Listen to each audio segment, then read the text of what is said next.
Obdržal som ju ešte predtým, ako sa ňou zaoberala Národná rada a mal som možnosť sa oboznámiť s jej oficiálnym obsahom. Na základe informácií, ktoré boli obsahom tejto správy a ďalších odkazov na zistenia Slovenskej informačnej služby, ktoré súčasťou správy ani nemôžu alebo nemali by byť, som požiadal riaditeľa informačnej služby o okamžité stretnutie a navštívil som včera Slovenskú informačnú službu, na rokovaní ktorej sa zúčastnil aj riaditeľ vojenského spravodajstva, aj minister vnútra Slovenskej republiky. Na základe skutočností a vecí, ktoré mi boli prezentované, som nakoniec sa rozhodol zvolať a požiadať v zmysle príslušných zákonov o bezpečnosti štátu predsedu vlády Slovenskej republiky o zvolanie Bezpečnostnej rady Slovenskej republiky, aby sme o zisteniach a informáciách našich bezpečnostných zložiek hovorili tak, ako sa patrí na orgáne, ktorého kompetencii ako poradného orgánu vlády to je, to znamená Bezpečnostnej rade vlády. Dámy a páni, v politike som už veľmi dlho a nezvyknem nejakým spôsobom konať panicky alebo veci či už zjednodušovať, alebo na druhej strane aj preháňať. Ale z informácií, ktoré Slovenská informačná služba poskytla a ktoré mi boli podané aj počas mojej včerajšej návštevy, bolo nevyhnutné, aby sa dnes Bezpečnostná rada v tomto širšom formáte dnes stretla. Nakoniec sme tu dnes boli vlastne všetci aktuálne najvyšší ústavní činitelia Slovenskej republiky, vrátane celého vedenia Národnej rady Slovenskej republiky, za účasti celej vlády a predstaviteľov všetkých bezpečnostných orgánov v tomto štáte.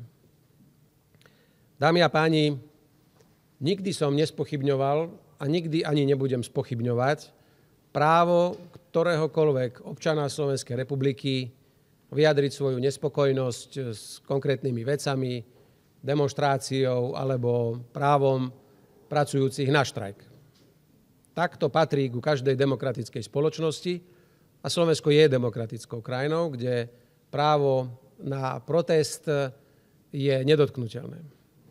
Na druhej strane som ale vždy tvrdil, že každý jeden protest musí byť v rámci zákonov, v rámci nejakých dodržiavania pravidiel, nesmie na nich prichádzať k ohrozeniu majetku, zdravia alebo, nedaj Bože, ešte aj niekoho života. Žiaľ, na základe informácií, ale ktorými teda disponujeme a ktoré bezpečnostné zložky prezentovali celému vedeniu štátu, už dnes nemôžem povedať, že niektoré aktivity, ktoré sa konajú, respektíve sa chystajú, už majú známky len nejakého spontánneho prejavu nespokojnosti občanov na nejaký spoločenský jav alebo konkrétnu udalosť. Ukazuje sa a sú preukázané informácie, že dochádza možno šťastie aj k zneužitiu obyvateľov Slovenskej republiky, ktorí možno na protest sú pozvaní a idú v dobrom úmysle, že idú protestovať a podporiť tak nejakú myšlienku, s ktorou sa stotožňujú. Žiaľ, že za týmto celým je štruktúra osôb, štruktúra organizácií, aj príslušné finančné toky, ktoré už potvrdzujú, že nejde o žiadne spontánne aktivity, ale o cielene riadenú skupinu ľudí, ktorí medzi sebou sa koordinujú, ktorí medzi sebou plánujú aktivity a ktoré, žiaľ, preukazujú aj v skutočnosti snahy eskalovať tú atmosféru spoločnosti, zvyšovať to napätie, jednoducho nejakým spôsobom, tak ako je konštatované v dnešnom uznesení z Bezpečnostnej rady, aby som použil výraz, ktoré pozná aj naša legislatíva, jednoducho aj je to nejakým spôsobom snaha zaútočiť na ústavné zriadenie Slovenskej republiky. Ak som hovoril o tom, že Slovenská republika je demokratická krajina, tak ňou musí aj zostať. A preto musí platiť, že v demokratickej krajine pochádza moc z ľudí a ľud ju prejavuje v demokratických parlamentných voľbách. Na Slovensku sme od vzniku Slovenskej republiky nemali ani jedny voľby, ktoré by boli vyhlásené za nedemokratické. Sú to voľby, v ktorých občan demokraticky a slobodne rozdá svoje karty a na základe jeho vôle potom vzniká konkrétna vládna väčšina, ktorá má za úlohu plniť si svoj program, s ktorým pred voličov predstúpila a jednoducho doviesť krajinu k ďalším riadnym parlamentným voľbám demokratickým.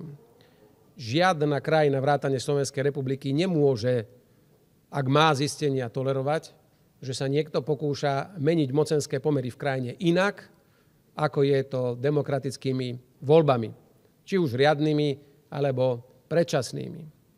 Žiadna krajina nemôže tolerovať, ak zistí, že na jej území pôsobí skupina ľudí, ktorej cieľom je predčasne a nejakým spôsobom nátlakovým zvrhnúť aktuálnu vládu a vyvolať politickú krízu tak, aby zmenila politické pomery v krajine. Hovorím o každej jednej demokratickej krajine vo svete. Je povinnosťou všetkých bezpečnostných zložiek, a ja som im dnes vyjadril podporu, robiť všetko preto, aby chránili, tak ako majú povedané vo svojich zákonoch a vo svojom mandáte, ochraňovať ústavné zriadenie Slovenskej republiky. Chcem povedať veľmi jasne, že tá situácia na Slovensku je vážna a aj z môjho pohľadu dlhoročného politika vykazuje známky cieleného organizovania eskalácie napätia s cieľom stupňovať prejavy nesúhlasu a nejakým spôsobom ísť až ďalej za to, na čo sme na Slovensku zvyknutí, za hranicu spokojných, mierumilovných protestov, ale pokračovať v ďalších nátlakových akciách, na ktoré pravdepodobne existuje aj konkrétny scenár a plán. Chcem vám povedať, že ak by som tú situáciu za vážnu nepovažoval, nebol by som presvedčený o relevantnosti údajov, ktorými disponujú naše bezpečnostné zložky, tak by som zrejme Bezpečnostnú radu nezvolával, lebo som ju zvolával ja, nie predseda vlády. Ale vážnosť situácie som prejavil práve tým, že som požiadal o zvolanie Bezpečnostnej rady ako prezident Slovenskej republiky. Chcem potvrdiť, hoď nemôžem hovoriť všetky detaily, že správa a informácie, aj tie, ktoré zazneli dnes, nevychádzajú len z nejakých, ako sa tu snaží niekto naznačiť, z otvorených zdrojov z internetu a z Google. Sú to informácie, ktoré naše bezpečnostné zložky získavajú oprávnenými a zákonnými prostriedkami a sú teda aj iného typu ako len browsovaním po internete, ako sa niekto snaží naznačiť a situáciu zľahčovať. A tieto dokumenty, tieto informácie a dôkazy, ktoré preukazujú takéto konanie niektorých osôb, jednoducho majú naše bezpečnostné zložky k dispozícii a majú ich získané zákonným spôsobom a už je samozrejme na nich a na ďalších orgánoch, ako s nimi budú ďalej postupovať a ako budú s nimi nakladať. Na druhej strane je povinnosťou vlády Slovenskej republiky, ale aj mňa ako prezidenta, ktorému ústava ukladá zabezpečiť riadny chod ústavných orgánov štátu, aby vláda vykonala všetky preventívne opatrenia s cieľom znížiť a zamedziť eskalácii napätia medzi našou spoločnosťou a garantovať, že aj v prípade nejakých ďalších aktivít bude garantovaný chod štátu, tak aby nebola ochromená doprava, aby neboli ochromené služby občanom, aby nebol ochromený chod vlády, prezidentskej kancelárie, Národnej rady Slovenskej republiky a ďalších ústredných orgánov štátnej správy.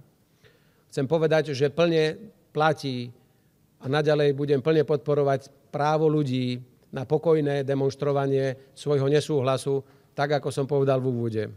Chcem povedať, že ani na základe dnešnej Bezpečnostnej rady a jej uznesenia prijatého nikto nejde ľudí ani zatvárať, ani im zakazovať zúčastňovať sa protestov.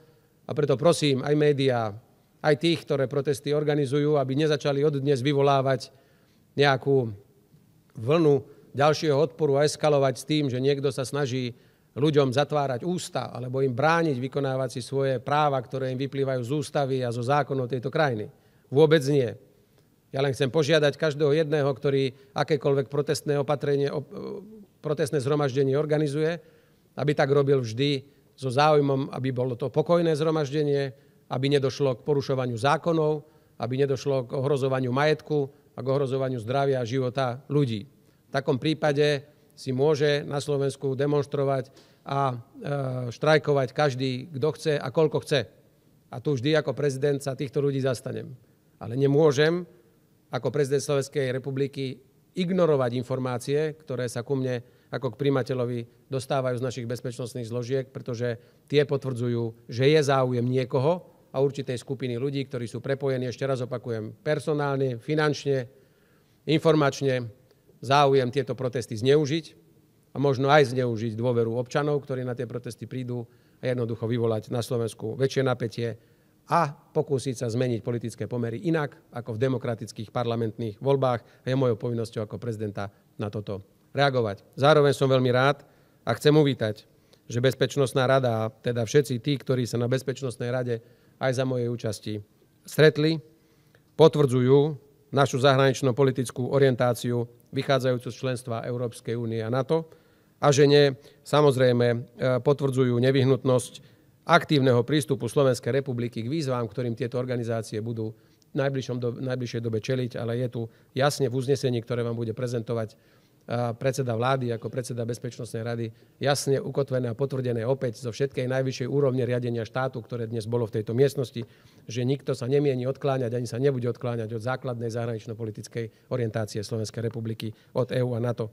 Situácia je vážna, ale pokiaľ si občania Slovenskej republiky zachovajú rozvahu, pokiaľ budú svoje protesty a svoj nesúhlas s čímkoľvek v tomto štáte prejavovať mierumilovne a v zmysle ústavy a zákonov tejto krajiny, tak naďalej môžeme fungovať ďalej, ale pokiaľ by to malo prekročiť klasické štandardné demokratický spôsob prejavovania nesúhlasu a už by to smerovalo k nejakým ďalším organizovaným pokusom, tam musí vláda preventívne byť pripravená na to, aby bola schopná garantovať chod Slovenskej republiky a zabrániť takémuto nejakému ataku na ústavné zriadenie Slovenskej republiky.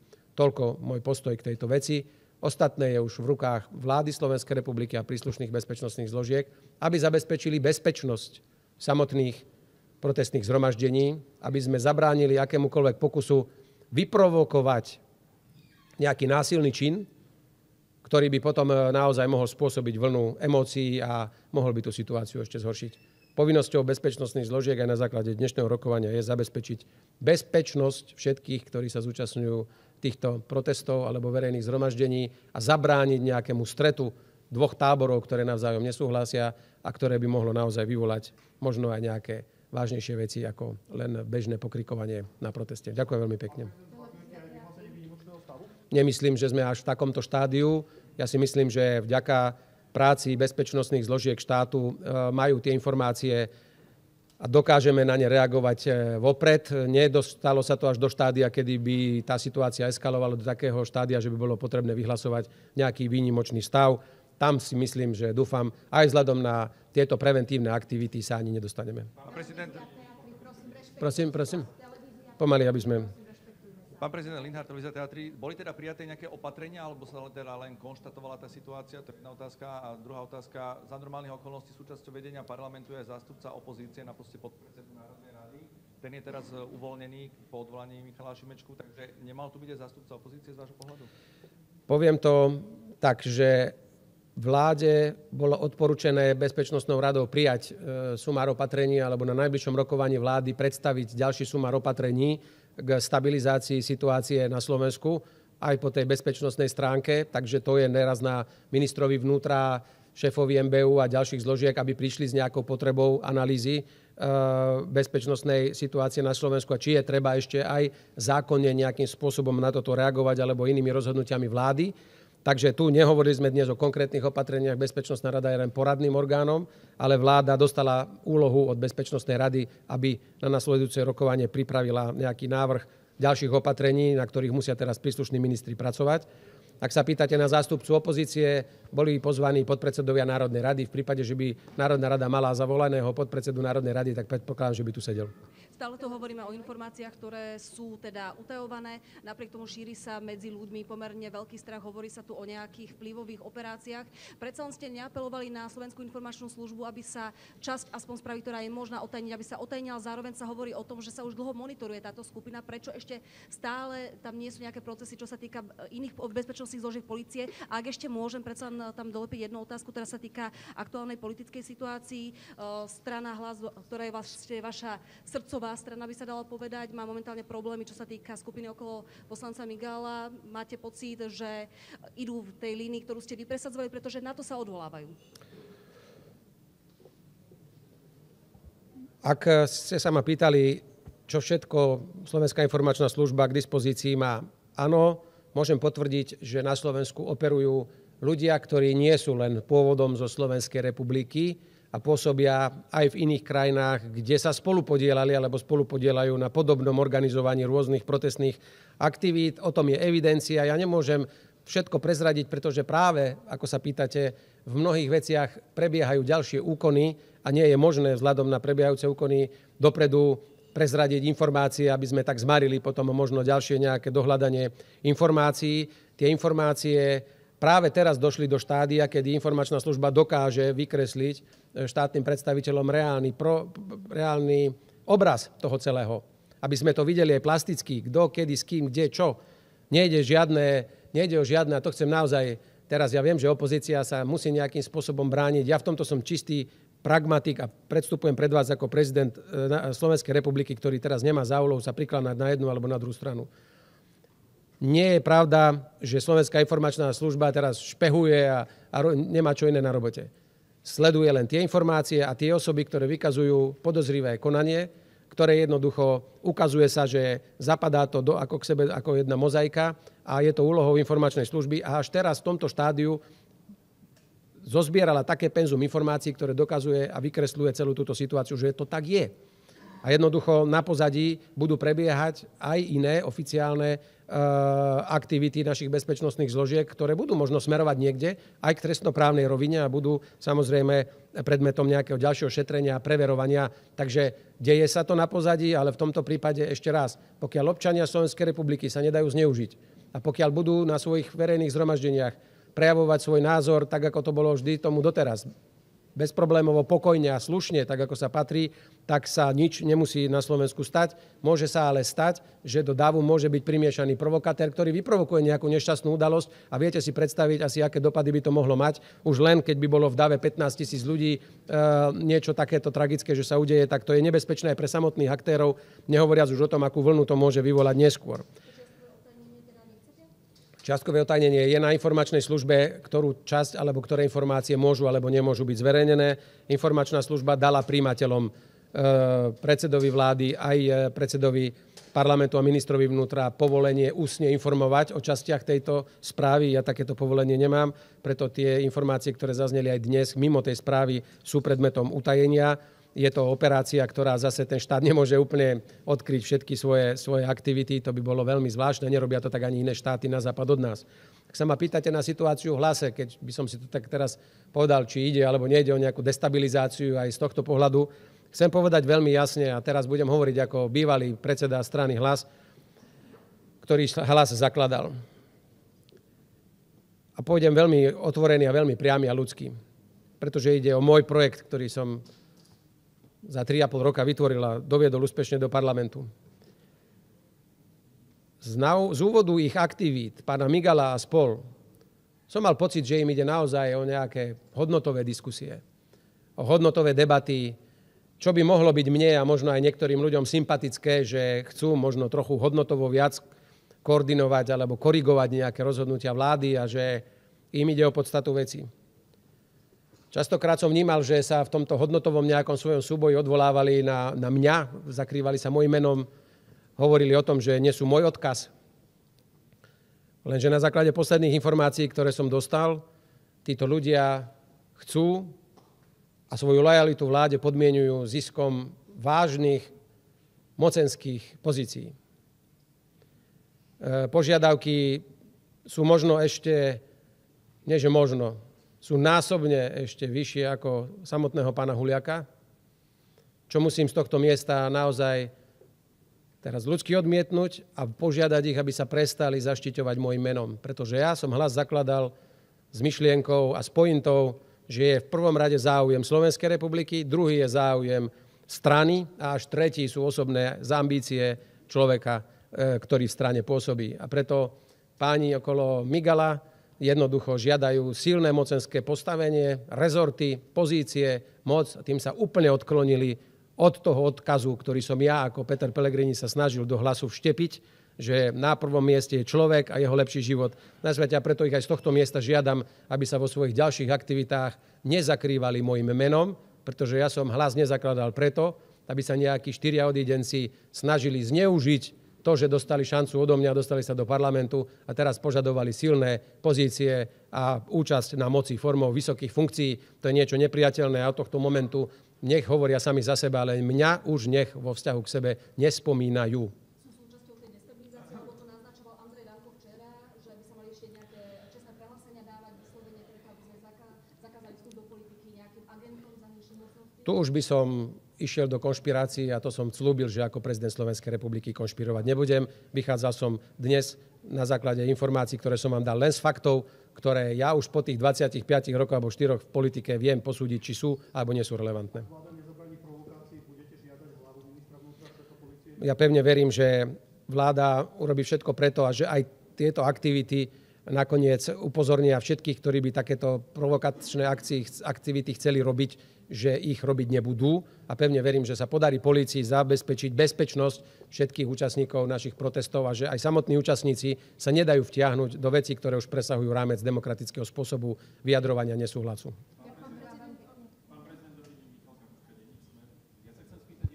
Náročné porozumieť tomu, čo hovoríte vzhľadom na vyjadrenia členov vlády, ktorí na jednej strane hovoria o tom, že aká je tu eminentná hrozba ohrozenia ústavného zriadenia Slovenskej republiky.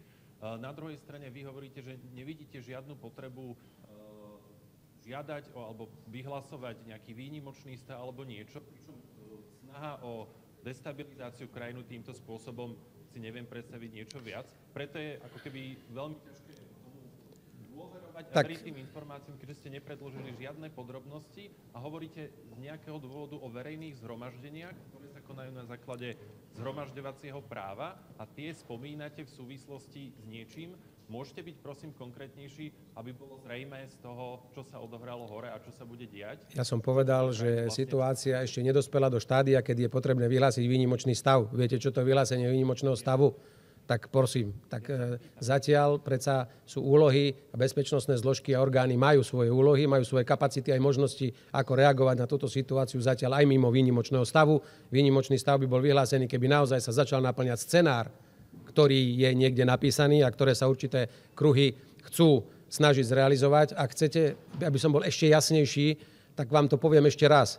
Na základe informácií našich bezpečnostných zložiek sú na Slovensku organizácie domáce, aj osoby, ktoré sú nie slovenského pôvodu a sú v zahraničí a majú skúsenosť s podobnými aktivitami, ktorí sú zosieťovaní, ktorí majú kontakty, ktoré sú preukázané finančné toky, sú preukázané rôzne komunikácie, ktoré jednoducho nabádajú, respektíve plánujú a chystajú eskalovať toto napätie a neponechať tie protesty len v takej tej fáze bežného protestu, ale s konkrétnymi krokmi eskalovať to napätie, zvyšovať ho, jednoducho doviesť to až do štádia, kedy sa môže vyvolať naozaj veľká nespokojnosť a obrovské pnutie slovenskej spoločnosti. A na to treba reagovať skôr, preventívne a nie čakať, kým sa situácia zhorší tak, že niekto, nedaj Bože, bude obeťou takéhoto protestného zhromaždenia alebo dojde k stretu našich policajných zložiek s demonštrantmi, ktoré ešte vyvolá väčšie napätie a potom budeme chytať zajaca za chvost.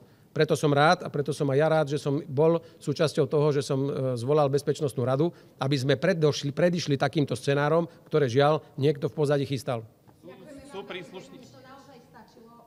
Ďakujem veľmi pekne. Príde sem vedenie parlamentu, príde sem celá vláda pred vás. Tí vám podajú ďalšie a konkrétnejšie informácie. Ja som vás informoval z titulu prezidenta Slovenskej republiky. Ďakujem vám veľmi pekne.